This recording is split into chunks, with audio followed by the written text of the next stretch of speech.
ఆ కోణం నుంచి చూస్తే అశోక్ గజపతి రాజు గారిని గవర్నర్గా చేసేటువంటి అవకాశం ఉంది అనేది తెలుస్తోంది తెలుగుదేశం పార్టీ నుంచి. కేశేశ్వరరావు ఆంధ్రప్రదేశ్లో రాజ్యసభ అభ్యర్థుల ఎంపిక సందడితో పాటు త్వరలో కేంద్ర ప్రభుత్వం నియమించబోయేటువంటి గవర్నర్ల ఎంపిక గురించి కూడా చర్చ జరుగుతుంది. రాజ్యసభ సభ్యులు, రాజ్యసభకి ఎవరు ఎన్నిక కాబోతున్నారు, అలాగే గవర్నర్గా ఎవరి పేర్లని తెలుగుదేశం పార్టీ పరిశీలించేటువంటి అవకాశం ఉంది అనే దాని మీద రకరకాలుగా చర్చ జరుగుతోంది. అయితే ముందు వరుసలో అశోక్ గజపతి రాజు గారు ఉన్నారు. నీతికి, నిజాయితీకి, నిరాడంబరతకు నిలువెత్తు నిదర్శనం అశోక్ గజపతి రాజు గారు. తెలుగుదేశం పార్టీలో సుదీర్ఘమైనటువంటి ప్రయాణం చేశారు ఆయన. ఎక్కడ కూడా చిన్న ఆరోపణ లేకుండా ఆయన రాజకీయాలను కొనసాగిస్తూ వచ్చారు. రాజుల కుటుంబం నుంచి వచ్చినటువంటి ఆయన అంతే రాజరిక దర్పంతో రాజకీయాలను కూడా చేశారు నిరాడంబరంగా. ఆయన ఎప్పుడు కూడా పేదలకు అందుబాటులో ఉండేవాళ్ళు, అందరినీ గౌరవిస్తారు, సౌమ్యుడు. ఇన్ని రకాల క్వాలిటీస్ ఉన్నటువంటి అశోక్ గజపతి రాజు గారిని గవర్నర్గా ఎంపిక చేయడానికి కేంద్ర ప్రభుత్వం కూడా సుముఖంగా ఉంది అని చెప్పి తెలుస్తుంది. డిసెంబర్లో గవర్నర్ల ఎంపిక జరగబోతుంది, కేంద్ర ప్రభుత్వం గవర్నర్ల నియామకం చేయబోతుంది అని చెప్పి ఢిల్లీ వర్గాల నుంచి సమాచారం రాగానే ఇమీడియట్గా తెలుగుదేశం పార్టీ నుంచి ఎవరు గవర్నర్ అయ్యేటువంటి అవకాశం ఉంది అనే దాని మీద విస్తృతంగా చర్చ జరుగుతుంది. దాంట్లో భాగంగా అశోక్ గజపతి రాజు గారి పేరు ప్రముఖంగా వినిపిస్తుంది. ఆ తర్వాత యనమల రామకృష్ణుడు గారి పేరు వినిపిస్తుంది. వీళ్ళిద్దరిలో ఎవరో ఒకరికి వస్తుంది అనేటువంటి టాక్ అయితే తెలుగుదేశం పార్టీలో అంతర్గతంగా జరుగుతుంది. అయితే యనమల రామకృష్ణుడి గారి కుటుంబీకులు చాలామంది చట్టసభల్లో ఇప్పటికే ఉన్నారు. ఆ కోణం నుంచి చూస్తే అశోక్ గజపతి రాజు గారిని గవర్నర్గా చేసేటువంటి అవకాశం ఉంది అనేది తెలుస్తోంది తెలుగుదేశం పార్టీ నుంచి అత్యంత విశ్వసనీయంగా. ఇక రాజ్యసభకు వచ్చేటప్పటికి ఆల్రెడీ 3 రాజ్యసభ స్థానాలు ఉన్నాయి. వాటికి ఆల్రెడీ షెడ్యూల్ కూడా ఇచ్చారు, నోటిఫికేషన్ కూడా రాబోతుంది. డిసెంబర్ 20వ తారీఖున ఎన్నిక కూడా జరగబోతుంది. దానికి సంబంధించి ఆల్రెడీ 3 స్థానాలు ఖాళీ కావడానికి మోపిదేవి వెంకటరమణ, బీదా మస్తాన్ రావు, ఆర్ కృష్ణ వీళ్ళు ముగ్గురు రాజీనామా చేశారు. రాజీనామా చేసినటువంటి ముగ్గురు ప్లేస్లో మరొక ముగ్గురిని ఎంపిక చేసుకోబోతున్నారు. అయితే ఎవరు అభ్యర్థులు అనే దాని మీద కొంచెం డెప్త్గా నాకున్నటువంటి పరిచయాలను బట్టి అన్వేషిస్తే 3 పేర్లు వినిపిస్తూ ఉన్నాయి 3 పోస్టులకి. బీదా మస్తాన్ రావు మరోసారి ఆయన్ని కంటిన్యూ చేసేటువంటి అవకాశం ఉంది తెలుగుదేశం పార్టీ నుంచి అని చెప్పి తెలుస్తుంది. ఇక మరొక పోస్టు సానా సతీష్ జనసేన కోట నుంచి మరొకరిని ఎంపిక చేసేటువంటి అవకాశం ఉంది అని చెప్పి తెలుస్తుంది. 3వ పోస్టు కేంద్రంలో ఉండేటువంటి కేంద్ర మంత్రి ఒకరికి ఏపీ నుంచి రాజ్యసభను ఇవ్వబోతున్నారు అనేది ఫిక్స్. ఇది ఢిల్లీ వర్గాల నుంచి అందుతున్నటువంటి సమాచారం. కారణం ఏంటంటే కేంద్రంలో ఉండేటువంటి మంత్రివర్గంలో ఉన్నటువంటి వాళ్ళకి 6 నెలల్లో ఎంపీ కావాలి. ఆ కోణం నుంచి చూస్తే ఆంధ్రప్రదేశ్ నుంచి ఒక ఎంపీ స్థానాన్ని రాజ్యసభ నుంచి తీసుకోవడానికి కేంద్ర ప్రభుత్వం డిసైడ్ అయింది. ఆ మేరకు ఆల్రెడీ కూటమిలో ఒక ఒపీనియన్ వచ్చినట్టు కూడా తెలుస్తుంది. కాబట్టి 3 రాజ్యసభ స్థానాలకి 3 పేర్లు ఫిక్స్ అయిపోయాయని చెప్పి కూడా తెలుస్తుంది. ఒకటి ఆల్రెడీ సానా సతీష్కి జనసేన వైపు నుంచి, 2 బీజేపీకి. సో బీదా మస్తాన్ రావు వైఎస్ఆర్ కాంగ్రెస్ పార్టీ నుంచి రాజ్యసభలో ఉన్నాడు, ఆయన రాజీనామా చేసి ఇప్పుడు తెలుగుదేశం పార్టీ నుంచి ఆయన కంటిన్యూ కాబోతూ ఉన్నారు. ఇది రాజ్యసభ సభ్యులకు సంబంధించి. ఇక గవర్నర్కు సంబంధించి అశోక్ గజపతి రాజు గారికి అవకాశం వచ్చేటువంటి అవకాశం ఉంది అనేది కూడా వినిపిస్తుంది. ఇందుకీ అశోక్ గజపతి రాజు గారి నేపథ్యం ఏంటి, ఆయన్నే ఎందుకు తెలుగుదేశం పార్టీ గవర్నర్గా ఎంపిక చేసేటువంటి అవకాశం ఉంది అని విశ్లేషించుకుంటే కనుక ఆయన నేపథ్యం రాజకీయపరమైనటువంటి చరిత్ర కొంత ఘనంగానే ఉంటుంది. సో ఆయన చరిత్ర ఏంటి, ఆయన నేపథ్యం ఏంటి అనేది ఒకసారి బ్రీఫ్గా చూద్దాం. విజయనగర రాజ్యానికి వారసుడు అశోక్ గజపతి రాజు గారు. స్వాతంత్ర్యం రాకముందు విజయనగర సామ్రాజ్యం, ఆ విజయనగర సామ్రాజ్యానికి సంబంధించిన రాజుల వారసత్వం నుంచి వచ్చినటువంటి నాయకుడు అశోక్ గజపతి రాజు గారు. విజయనగరం రాజ్యానికి వారసుడు. విజయనగరం చివరి మహారాజు పూసపాటి విజయరామ గజపతి రాజు కుమారుడు ఈ అశోక్ గజపతి రాజు గారు. చివరి రాజు కుమారుడు, విజయనగరం చివరి రాజు కుమారుడు. ఇక గ్వాలియర్ సింధియా స్కూల్లో ఆయన చదివారు. అలాగే హైదరాబాద్ హెచ్పిసిఎల్ హైదరాబాద్ పబ్లిక్ స్కూల్లో విద్యాభ్యాసం చేశారు ఆయన. విశాఖపట్నం విఎస్ కృష్ణా కాలేజీలో డిగ్రీ పూర్తి చేశారు. చాలా హుందాగా చదువులు కూడా చదివారు ఆయన. అంతే హుందాగా సంస్కారంగా కూడా ఉంటారు. చదువు సంస్కారం పుష్కలంగా ఉన్నటువంటి లీడర్. పార్లమెంటుకు ఎన్నికైనటువంటి తండ్రి విజయరామ గజపతిరాజు, సోదరుడు ఆనంద గజపతిరాజు, వాళ్ళ తండ్రి అలాగే సోదరుడు ఆయనకంటే ముందు విజయరామ గజపతిరాజు అలాగే ఆనంద గజపతిరాజు చట్టసభలకు ఎంపికయ్యారు. మొట్టమొదటిసారిగా అశోక్ గజపతిరాజు గారు 1978లో జనతా పార్టీ నుంచి ఆయన ఏపీ అసెంబ్లీకి, యునైటెడ్ ఆంధ్రప్రదేశ్ ఉన్నప్పుడు ఏపీ అసెంబ్లీకి ఆయన అడుగుపెట్టారు రాజకీయాల్లో. 1982లో తెలుగుదేశం పార్టీ ఆవిర్భవించింది. ఎన్టీ రామారావు గారు పార్టీని ప్రకటించారు. ఆ తర్వాత అశోక్ గజపతిరాజు గారు తెలుగుదేశం పార్టీలో చేరారు. అప్పటి నుంచి ఇప్పటి వరకు తెలుగుదేశం పార్టీలో కొనసాగుతూ ఉన్నారు. ఎన్ని సంక్షోభాలు వచ్చినా, ఎన్ని ఆఫర్లు వచ్చినా ఇతర పార్టీల నుంచి అటువైపు చూడలేదు అశోక్ గజపతిరాజు గారు. జనతా పార్టీ నుంచి ఒకసారి, తెలుగుదేశం పార్టీ నుంచి 6 సార్లు ఎమ్మెల్యేగా ఎన్నికయ్యారు. అంటే టోటల్గా 7 సార్లు ఆయన యునైటెడ్ ఆంధ్రప్రదేశ్లో కానీ ఆయన ఎమ్మెల్యే అయ్యారు. ఇక ఏపీ ప్రభుత్వంలో ఎక్సైజ్, రెవెన్యూ, వాణిజ్య, ఆర్థిక, శాసన సభ వ్యవహారాల శాఖ మంత్రి పదవులను నిర్వహించారు. ఆయన నిర్వహించినటువంటి ఈ మంత్రిత్వ శాఖల్లో ఆయనకంటూ ఒక ప్రత్యేకమైనటువంటి గుర్తింపుని కూడా తీసుకొచ్చుకున్నారు. ఎక్సైజ్ కానీ, రెవెన్యూ కానీ, వాణిజ్య, ఆర్థిక, శాసనసభ వ్యవహారాల శాఖ మంత్రి పదవులు అంటే కీలకమైనటువంటి పదవులను ఆయన నిర్వహించారు. 2014లో విజయనగరం ఎంపీగా ఆయన ఎన్నికయ్యారు. ఎన్నికయ్యి కేంద్ర మంత్రిగా, కేంద్ర విమానయాన శాఖ మంత్రిగా ఆయన బాధ్యతలు స్వీకరించి ఆంధ్రప్రదేశ్కి గ్రీన్ఫీల్డ్ ఎయిర్పోర్ట్లు కానీ, ఇంటర్నేషనల్ ఎయిర్పోర్ట్లు కానీ తీసుకురాగలిగారు ఆయన. అలాగే ఎన్డీఏ ప్రభుత్వంలో కేంద్ర పౌర విమానయాన శాఖ అంటే 2014 నుంచి 2018 వరకు ఆయన కేంద్ర విమానయాన శాఖ మంత్రిగా ఉన్నారు. ఆ సమయంలో ఆంధ్రప్రదేశ్కి విమానాశ్రయాలు కానీ లేదా పౌర విమానయాన శాఖ నుంచి ఎలాంటి బెనిఫిట్స్ కావాలన్నా అవన్నీ కూడా ఆయన తీసుకురాగలిగారు. 2018 మార్చిలో కేంద్ర మంత్రి పదవికి రాజీనామా చేశారు. ఎందుకంటే అప్పుడు 2014 నుంచి 2019 వరకు కూటమి ప్రభుత్వం ఉంది. అయితే ప్రత్యేక హోదా కోసం ఆ రోజున ఎన్నికల ముందు చంద్రబాబు నాయుడు గారు ఎన్డీఏ నుంచి బయటకు వచ్చారు. దాంతో ఆయన రాజీనామా చేసి కేంద్ర మంత్రి పదవికి బయటకు వచ్చారు. 2018 వరకు ఆయన కేంద్ర మంత్రిగా కొనసాగారు. బేసికల్గా సింహాచలం దేవస్థానానికి సంబంధించి అనువంశిక ధర్మకర్త ఆయన, సింహాచలం టెంపుల్కి. సో జగన్మోహన్ రెడ్డి ముఖ్యమంత్రి అయిన తర్వాత సింహాచలం భూములకు సంబంధించి కానీ, సింహాచలం ట్రస్ట్కి సంబంధించి కానీ ఎలా అశోక్ గజపతిరాజు గారిని ఇబ్బంది పెట్టారు అనేది అందరికీ తెలిసిందే. ఆయన్ని అనువంశికంగా వచ్చినటువంటి ధర్మకర్త పదవుల నుంచి కూడా తొలగించారు. ఆ తర్వాత కోర్టుకు వెళ్ళి కోర్టు నుంచి ఆర్డర్ తీసుకొచ్చుకొని మళ్ళా సింహాచలం అనువంశిక ధర్మకర్తగా ఆయన ఇప్పుడు మళ్ళీ ఉన్నారు. సో ఆయన రాబోయేటువంటి రోజుల్లో గవర్నర్ అయ్యేటువంటి అవకాశం ఉంది అని చెప్పి తెలుస్తుంది. ఇప్పటికే ఆంధ్రప్రదేశ్ నుంచి ఖమ్మంపాటి హరిబాబు, యాక్చువల్గా బీజేపీ ఆయన గవర్నర్గా ఉన్నారు. అలాగే తెలంగాణ నుంచి దత్తాత్రేయ గారు ఉన్నారు.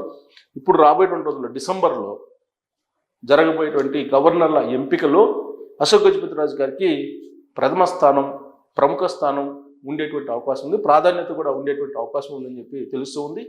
బీజేపీ కూడా దానికి ఇంట్రెస్ట్గా ఉందని చెప్పి తెలుస్తుంది. చంద్రబాబు నాయుడు గారు అశోక్ గజపతిరాజు గారికే ప్రాధాన్యత ఇచ్చి ఆయన్నే గవర్నర్గా చేసేటువంటి అవకాశం ఉంది అని చెప్పి తెలుస్తుంది. కాబట్టి ఇప్పుడు రాజ్యసభ రేసులో ఆయన లేరు అనేది చాలా క్లియర్గా అర్థమవుతుంది. సో రాజ్యసభ కానీ లేదంటే రాబోయే రోజుల్లో గవర్నర్ కానీ ఎవరు అయ్యేటువంటి అవకాశం ఉంది తెలుగుదేశం పార్టీలో అంటే నాకున్నటువంటి ఇన్ఫర్మేషన్ ప్రకారం నేను మీకు ప్రజెంట్ చేశాను. సో మీ అభిప్రాయం ఏంటనేది తెలియజేయచ్చు. Thank you very much. అలానే మిసేశ్రావు, ఆంధ్రప్రదేశ్లో రాజ్యసభ అభ్యర్థుల ఎంపిక సందడితో పాటు త్వరలో కేంద్ర ప్రభుత్వం నియమించబోయేటువంటి గవర్నర్ల ఎంపిక గురించి కూడా చర్చ జరుగుతుంది. రాజ్యసభ సభ్యులు, రాజ్యసభకి ఎవరు ఎన్నిక కాబోతున్నారు, అలాగే గవర్నర్గా ఎవరి పేర్లని తెలుగుదేశం పార్టీ పరిశీలించేటువంటి అవకాశం ఉంది అనే దాని మీద రకరకాలుగా చర్చ జరుగుతోంది. అయితే ముందు వరుసలో అశోక్ గజపతిరాజు గారు ఉన్నారు. నీతికి, నిజాయితీకి, నిరాడంబరతకు నిలువెత్తు నిదర్శనం అశోక్ గజపతిరాజు గారు. తెలుగుదేశం పార్టీలో సుదీర్ఘమైనటువంటి ప్రయాణం చేశారు ఆయన. ఎక్కడ కూడా చిన్న ఆరోపణ లేకుండా ఆయన రాజకీయాలను కొనసాగిస్తూ వచ్చారు. రాజుల కుటుంబం నుంచి వచ్చినటువంటి ఆయన అంతే రాజరిక దర్పంతో రాజకీయాలను కూడా చేశారు నిరాడంబరంగా. ఆయన ఎప్పుడు కూడా పేదలకు అందుబాటులో ఉండేవాళ్ళు, అందరినీ గౌరవిస్తారు, సౌమ్యుడు. ఇన్ని రకాల క్వాలిటీస్ ఉన్నటువంటి అశోక్ గజపతిరాజు గారిని గవర్నర్గా ఎంపిక చేయడానికి కేంద్ర ప్రభుత్వం కూడా సుముఖంగా ఉంది అని చెప్పి తెలుస్తుంది. డిసెంబర్లో గవర్నర్ల ఎంపిక జరగబోతుంది, కేంద్ర ప్రభుత్వం గవర్నర్ల నియామకం చేయబోతుంది అని చెప్పి ఢిల్లీ వర్గాల నుంచి సమాచారం రాగానే ఇమీడియట్గా తెలుగుదేశం పార్టీ నుంచి ఎవరు గవర్నర్ అయ్యేటువంటి అవకాశం ఉంది అనే దాని మీద విస్తృతంగా చర్చ జరుగుతుంది. దాంట్లో భాగంగా అశోక్ గజపతిరాజు గారి పేరు ప్రముఖంగా వినిపిస్తుంది. ఆ తర్వాత యనమల రామకృష్ణుడు గారి పేరు వినిపిస్తూ ఉంది. వీళ్ళిద్దరిలో ఎవరో ఒకరికి వస్తుంది అనేటువంటి టాక్ అయితే తెలుగుదేశం పార్టీలో అంతర్గతంగా జరుగుతుంది.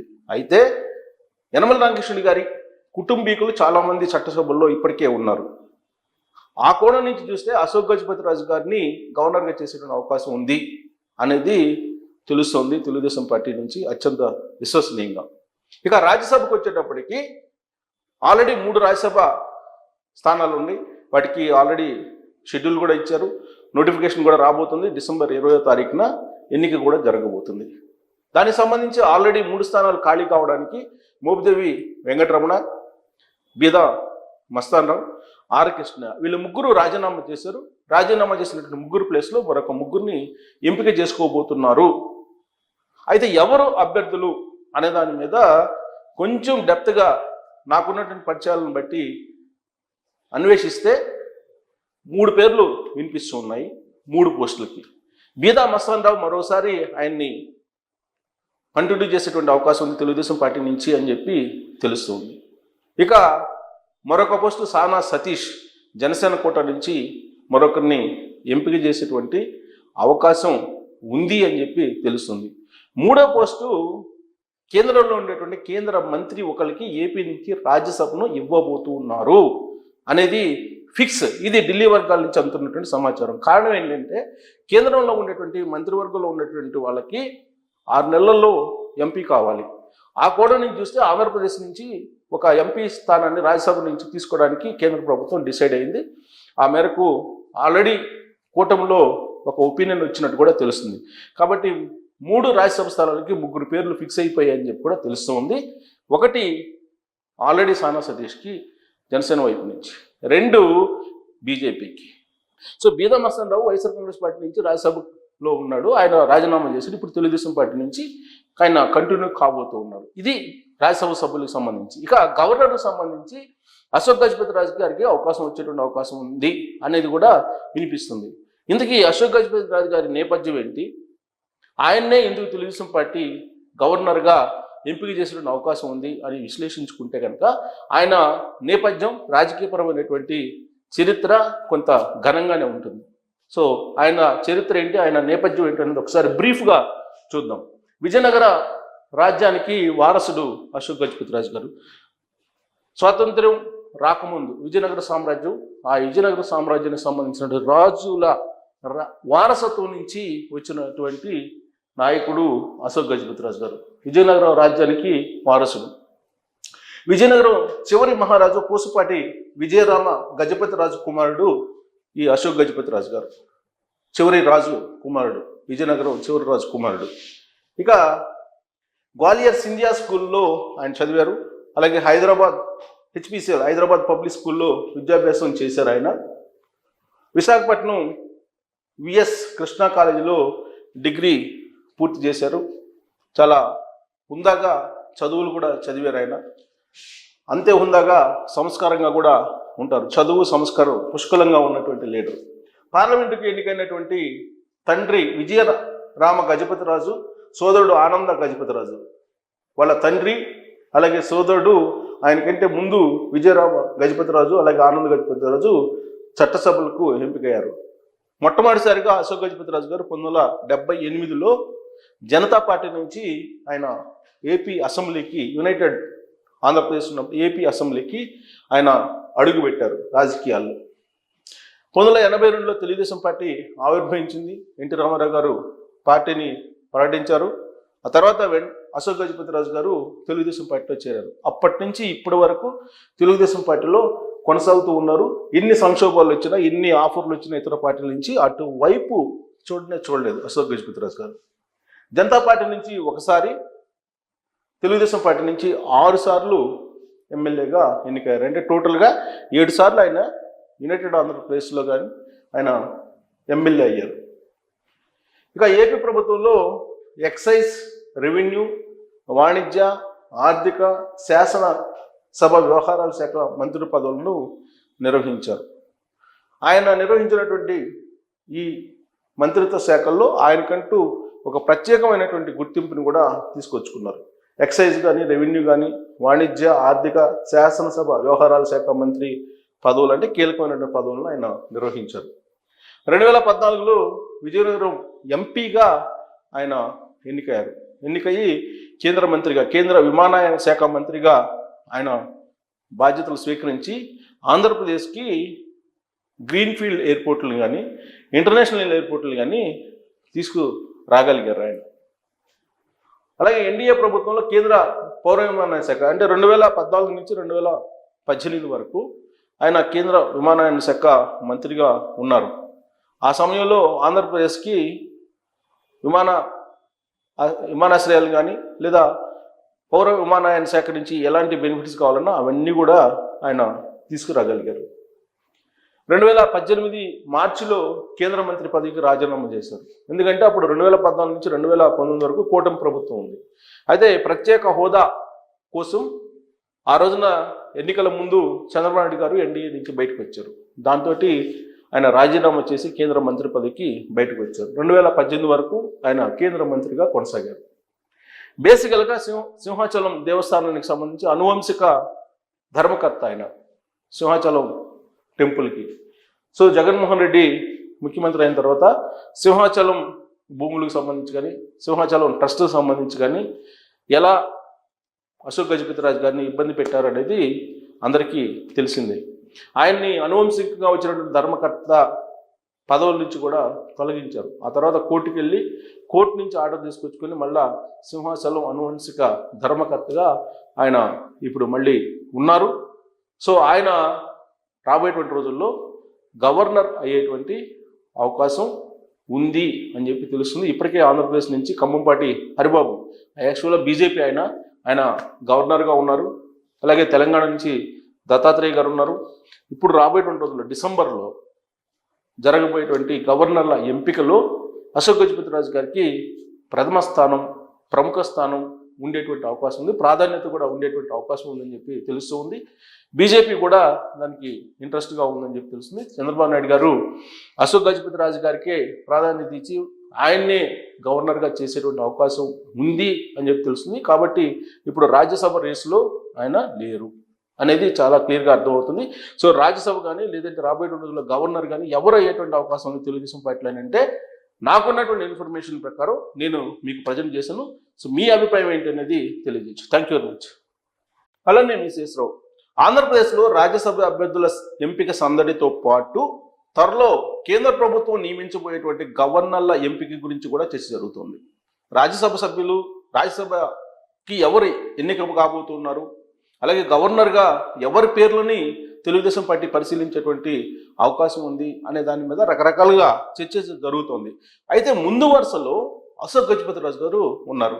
నీతికి, నిజాయితీకి, నిరాడంబరతకు నిలువెత్తు నిదర్శనం అశోక్ గజపతిరాజు గారు. తెలుగుదేశం పార్టీలో సుదీర్ఘమైనటువంటి ప్రయాణం చేశారు ఆయన. ఎక్కడా కూడా చిన్న ఆరోపణ లేకుండా ఆయన రాజకీయాలను కొనసాగిస్తూ వచ్చారు. రాజుల కుటుంబం నుంచి వచ్చినటువంటి ఆయన అంతే రాజరిక దర్పంతో రాజకీయాలను కూడా చేశారు నిరాడంబరంగా. ఆయన ఎప్పుడు కూడా పేదలకు అందుబాటులో ఉండేవాళ్ళు, అందరినీ గౌరవిస్తారు, సౌమ్యుడు. ఇన్ని రకాల క్వాలిటీస్ ఉన్నటువంటి అశోక్ గజపతిరాజు గారిని గవర్నర్గా ఎంపిక చేయడానికి కేంద్ర ప్రభుత్వం కూడా సుముఖంగా ఉంది అని చెప్పి తెలుస్తుంది. డిసెంబర్లో గవర్నర్ల ఎంపిక జరగబోతుంది. కేంద్ర ప్రభుత్వం గవర్నర్ల నియామకం చేయబోతుంది అని చెప్పి ఢిల్లీ వర్గాల నుంచి సమాచారం రాగానే ఇమీడియట్గా తెలుగుదేశం పార్టీ నుంచి ఎవరు గవర్నర్ అయ్యేటువంటి అవకాశం ఉంది అనే దాని మీద విస్తృతంగా చర్చ జరుగుతుంది. దాంట్లో భాగంగా అశోక్ గజపతిరాజు గారి పేరు ప్రముఖంగా వినిపిస్తుంది. ఆ తర్వాత యనమల రామకృష్ణుడు గారి పేరు వినిపిస్తోంది. వీళ్ళిద్దరిలో ఎవరో ఒకరికి వస్తుంది అనేటువంటి టాక్ అయితే తెలుగుదేశం పార్టీలో అంతర్గతంగా జరుగుతుంది. అయితే యనమల రామకృష్ణుడి గారి కుటుంబీకులు చాలామంది చట్టసభల్లో ఇప్పటికే ఉన్నారు. ఆ కోణం నుంచి చూస్తే అశోక్ గజపతి రాజు గారిని గవర్నర్గా చేసేటువంటి అవకాశం ఉంది అనేది తెలుస్తోంది తెలుగుదేశం పార్టీ నుంచి అత్యంత విశ్వసనీయంగా. ఇక రాజ్యసభకు వచ్చేటప్పటికి ఆల్రెడీ 3 రాజ్యసభ స్థానాలు ఉన్నాయి. వాటికి ఆల్రెడీ షెడ్యూల్ కూడా ఇచ్చారు. నోటిఫికేషన్ కూడా రాబోతుంది. డిసెంబర్ 20వ తారీఖున ఎన్నిక కూడా జరగబోతుంది. దానికి సంబంధించి ఆల్రెడీ 3 స్థానాలు ఖాళీ కావడానికి మోపిదేవి వెంకటరమణ, బీదా మస్తాన్ రావు, ఆర్ కృష్ణ వీళ్ళు ముగ్గురు రాజీనామా చేశారు. రాజీనామా చేసినటువంటి ముగ్గురు ప్లేస్లో మరొక ముగ్గురిని ఎంపిక చేసుకోబోతున్నారు. అయితే ఎవరు అభ్యర్థులు అనే దాని మీద కొంచెం డెప్త్గా నాకున్నటువంటి పరిచయాలను బట్టి అన్వేషిస్తే 3 పేర్లు వినిపిస్తూ ఉన్నాయి 3 పోస్టులకి. బీదా మస్తాన్ రావు మరోసారి ఆయన్ని కంటిన్యూ చేసేటువంటి అవకాశం ఉంది తెలుగుదేశం పార్టీ నుంచి అని చెప్పి తెలుస్తుంది. ఇక మరొక పోస్టు సానా సతీష్ జనసేన కోట నుంచి మరొకరిని ఎంపిక చేసేటువంటి అవకాశం ఉంది అని చెప్పి తెలుస్తుంది. 3వ పోస్టు కేంద్రంలో ఉండేటువంటి కేంద్ర మంత్రి ఒకరికి ఏపీ నుంచి రాజ్యసభను ఇవ్వబోతున్నారు అనేది ఫిక్స్. ఇది ఢిల్లీ వర్గాల నుంచి అందుతున్నటువంటి సమాచారం. కారణం ఏంటంటే కేంద్రంలో ఉండేటువంటి మంత్రివర్గంలో ఉన్నటువంటి వాళ్ళకి 6 నెలల్లో ఎంపీ కావాలి. ఆ కోణం నుంచి చూస్తే ఆంధ్రప్రదేశ్ నుంచి ఒక ఎంపీ స్థానాన్ని రాజ్యసభ నుంచి తీసుకోవడానికి కేంద్ర ప్రభుత్వం డిసైడ్ అయింది. ఆ మేరకు ఆల్రెడీ కూటమిలో ఒక ఒపీనియన్ వచ్చినట్టు కూడా తెలుస్తుంది. కాబట్టి 3 రాజ్యసభ స్థానాలకి 3 పేర్లు ఫిక్స్ అయిపోయాయని చెప్పి కూడా తెలుస్తుంది. ఒకటి ఆల్రెడీ సానా సతీష్కి జనసేన వైపు నుంచి, 2 బీజేపీకి. సో బీదా మస్తాన్ రావు వైఎస్ఆర్ కాంగ్రెస్ పార్టీ నుంచి రాజ్యసభలో ఉన్నాడు. ఆయన రాజీనామా చేసి ఇప్పుడు తెలుగుదేశం పార్టీ నుంచి ఆయన కంటిన్యూ కాబోతూ ఉన్నారు. ఇది రాజ్యసభ సభ్యులకు సంబంధించి. ఇక గవర్నర్కు సంబంధించి అశోక్ గజపతి రాజు గారికి అవకాశం వచ్చేటువంటి అవకాశం ఉంది అనేది కూడా వినిపిస్తుంది. ఇందుకీ అశోక్ గజపతి రాజు గారి నేపథ్యం ఏంటి, ఆయన్నే ఎందుకు తెలుగుదేశం పార్టీ గవర్నర్గా ఎంపిక చేసేటువంటి అవకాశం ఉంది అని విశ్లేషించుకుంటే కనుక ఆయన నేపథ్యం రాజకీయపరమైనటువంటి చరిత్ర కొంత ఘనంగానే ఉంటుంది. సో ఆయన చరిత్ర ఏంటి, ఆయన నేపథ్యం ఏంటి అనేది ఒకసారి బ్రీఫ్గా చూద్దాం. విజయనగర రాజ్యానికి వారసుడు అశోక్ గజపతి రాజు గారు. స్వాతంత్ర్యం రాకముందు విజయనగర సామ్రాజ్యం, ఆ విజయనగర సామ్రాజ్యానికి సంబంధించిన రాజుల వారసత్వం నుంచి వచ్చినటువంటి నాయకుడు అశోక్ గజపతి రాజు గారు. విజయనగరం రాజ్యానికి వారసుడు. విజయనగరం చివరి మహారాజు పూసపాటి విజయరామ గజపతి రాజు కుమారుడు ఈ అశోక్ గజపతి రాజు గారు. చివరి రాజు కుమారుడు, విజయనగరం చివరి రాజు కుమారుడు. ఇక గ్వాలియర్ సింధియా స్కూల్లో ఆయన చదివారు. అలాగే హైదరాబాద్ హెచ్పిసిఎల్ హైదరాబాద్ పబ్లిక్ స్కూల్లో విద్యాభ్యాసం చేశారు ఆయన. విశాఖపట్నం విఎస్ కృష్ణా కాలేజీలో డిగ్రీ పూర్తి చేశారు. చాలా హుందాగా చదువులు కూడా చదివారు ఆయన. అంతే హుందాగా సంస్కారంగా కూడా ఉంటారు. చదువు సంస్కారం పుష్కలంగా ఉన్నటువంటి లీడర్. పార్లమెంటుకి ఎన్నికైనటువంటి తండ్రి విజయరామ గజపతి రాజు, సోదరుడు ఆనంద గజపతి రాజు. వాళ్ళ తండ్రి అలాగే సోదరుడు ఆయనకంటే ముందు విజయరామ గజపతి రాజు అలాగే ఆనంద గజపతి రాజు చట్టసభలకు ఎంపికయ్యారు. మొట్టమొదటిసారిగా అశోక్ గజపతి రాజు గారు 1978లో జనతా పార్టీ నుంచి ఆయన ఏపీ అసెంబ్లీకి, యునైటెడ్ ఆంధ్రప్రదేశ్ ఉన్న ఏపీ అసెంబ్లీకి ఆయన అడుగుపెట్టారు రాజకీయాల్లో. 1982లో తెలుగుదేశం పార్టీ ఆవిర్భవించింది. ఎన్టీ రామారావు గారు పార్టీని ప్రకటించారు.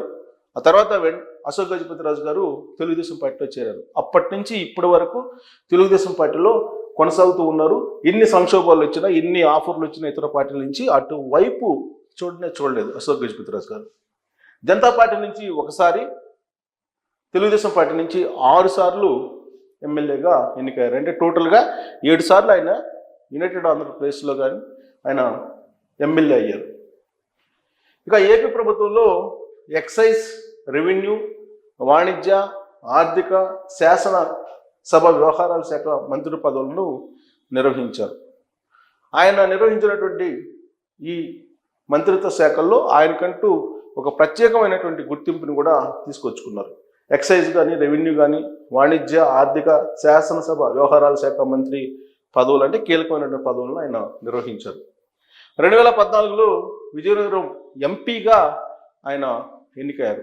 ఎన్నికయ్యి కేంద్ర మంత్రిగా, కేంద్ర విమానయాన శాఖ మంత్రిగా ఆయన బాధ్యతలు స్వీకరించి ఆంధ్రప్రదేశ్కి గ్రీన్ఫీల్డ్ ఎయిర్పోర్ట్లు కానీ ఇంటర్నేషనల్ ఎయిర్పోర్ట్లు కానీ తీసుకురాగలిగారు ఆయన. అలాగే ఎన్డీఏ ప్రభుత్వంలో కేంద్ర పౌర విమానయాన శాఖ అంటే 2014 నుంచి 2018 వరకు ఆయన కేంద్ర విమానయాన శాఖ మంత్రిగా ఉన్నారు. ఆ సమయంలో ఆంధ్రప్రదేశ్కి విమానాశ్రయాలు కానీ లేదా పౌర విమానయాన శాఖ నుంచి ఎలాంటి బెనిఫిట్స్ కావాలన్నా అవన్నీ కూడా ఆయన తీసుకురాగలిగారు. 2018 మార్చిలో కేంద్ర మంత్రి పదవికి రాజీనామా చేశారు. ఎందుకంటే అప్పుడు 2014 నుంచి 2019 వరకు కూటమి ప్రభుత్వం ఉంది. అయితే ప్రత్యేక హోదా కోసం ఆ రోజున ఎన్నికల ముందు చంద్రబాబు నాయుడు గారు ఎన్డీఏ నుంచి బయటకు వచ్చారు. దాంతో ఆయన రాజీనామా చేసి కేంద్ర మంత్రి పదవికి బయటకు వచ్చారు. 2018 వరకు ఆయన కేంద్ర మంత్రిగా కొనసాగారు. బేసికల్గా సింహాచలం దేవస్థానానికి సంబంధించి అనువంశిక ధర్మకర్త ఆయన సింహాచలం టెంపుల్కి. సో జగన్మోహన్ రెడ్డి ముఖ్యమంత్రి అయిన తర్వాత సింహాచలం భూములకు సంబంధించి కానీ సింహాచలం ట్రస్ట్కి సంబంధించి కానీ ఎలా అశోక్ గజపతిరాజు గారిని ఇబ్బంది పెట్టారు అనేది అందరికీ తెలిసిందే. ఆయన్ని అనువంశికంగా వచ్చినటువంటి ధర్మకర్త పదవుల నుంచి కూడా తొలగించారు. ఆ తర్వాత కోర్టుకు వెళ్ళి కోర్టు నుంచి ఆర్డర్ తీసుకొచ్చుకొని మళ్ళా సింహాచలం అనువంశిక ధర్మకర్తగా ఆయన ఇప్పుడు మళ్ళీ ఉన్నారు. సో ఆయన రాబోయేటువంటి రోజుల్లో గవర్నర్ అయ్యేటువంటి అవకాశం ఉంది అని చెప్పి తెలుస్తుంది. ఇప్పటికే ఆంధ్రప్రదేశ్ నుంచి ఖమ్మంపాటి హరిబాబు యాక్చువల్గా బీజేపీ ఆయన గవర్నర్గా ఉన్నారు. అలాగే తెలంగాణ నుంచి దత్తాత్రేయ గారు ఉన్నారు. ఇప్పుడు రాబోయేటువంటి రోజుల్లో డిసెంబర్లో జరగబోయేటువంటి గవర్నర్ల ఎంపికలో అశోక్ గజపతిరాజు గారికి ప్రథమ స్థానం